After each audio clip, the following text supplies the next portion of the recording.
परंतु बहुत से ऐसे भी तंत्र साधक है कि जो इस विद्या का प्रयोग जन कल्याण के लिए, लोगों की रक्षा के लिए, अपने उत्थान के लिए और मुक्ति के लिए भी करते हैं।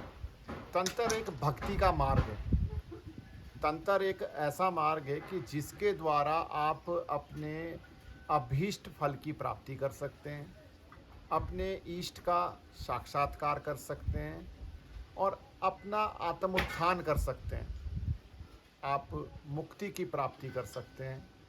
आप इससे कुछ ऐसी शक्तियाँ, ऐसा सामर्थ्य प्राप्त कर सकते हैं कि जिनके द्वारा आप लोगों की सेवा कर सकते हैं, उनके दुखों को, कष्टों को दूर कर सकते हैं, अपने कष्टों को दूर कर सकते हैं। 10 महाविद्याएँ जितनी भी है उनकी पूजा पद्धति तंत्रोक्त है। कामाख्या की पूजा पद्धति तंत्रोक्त है। अघोर शिव की, भैरव जी की पूजा पद्धति तंत्रोक्त है। बहुत से ऐसे देवी देवता है जिनकी पूजा पद्धति ही तंत्रोक्त है। तो तंत्र तो हमारे समाज में हर जगह पर है। तंत्र कोई एक ऐसी विद्या नहीं है कि जिससे भयभीत होना चाहिए। दोष विद्या का नहीं है। वह विद्या किस व्यक्ति को प्राप्त हुई है और वह उसका किस तरह से प्रयोग कर रहा है, ये उसके ऊपर निर्भर करेगा।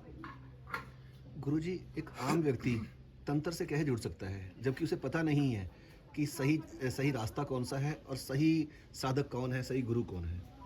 देखिए, आम व्यक्ति को वैसे तंत्र से जुड़ने की कोई आवश्यकता नहीं है कि यदि वह कोई किसी साधना मार्ग पर है और उसके गुरु परंपरा में कोई साधना के मार्ग यदि तंत्रोक्त है तो ही उसे तंत्र से जुड़ना चाहिए।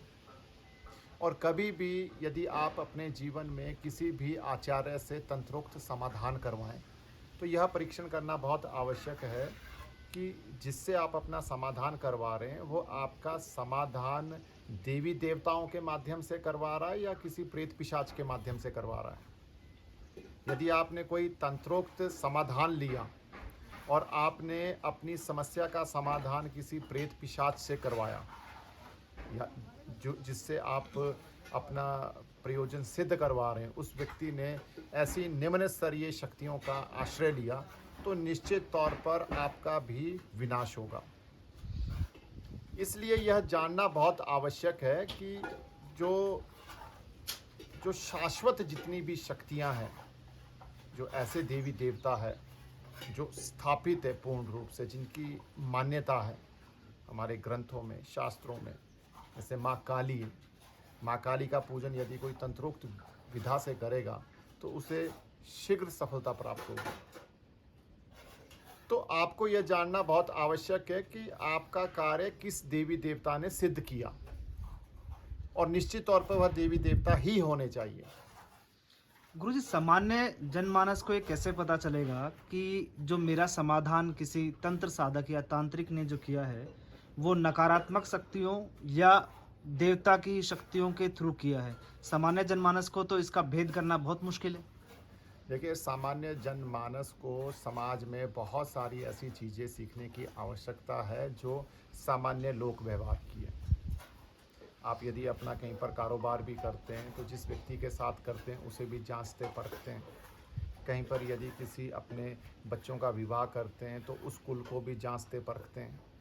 तो आपको अपना समाधान लेते समय भी यह जानना होगा, जो व्यक्ति यह इस तरह के इश्तिहार लगा रहा है कि अब खोया प्रेम प्राप्त करे, वीज़ा लगवाएं, मनचाही नौकरी पाएं, तो आपको ये समझ आना चाहिए कि यह एक तरह के लालच दिए जा रहे हैं।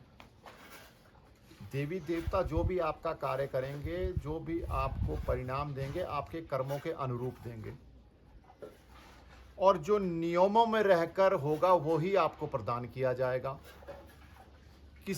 आप किसी को यदि प्रेम करते हैं तो कौन देवी देवता ऐसा होगा कि वो किसी दूसरे व्यक्ति की उसकी इच्छा के विरुद्ध जाकर उस व्यक्ति की प्राप्ति आपको करवा दें? हाँ, कोई प्रेत पिशाच इसमें कोई भेद नहीं करेगा और उसका फिर जितना भी उसका जो नकारात्मक परिणाम है वो व्यक्ति को भोगने पड़ेंगे।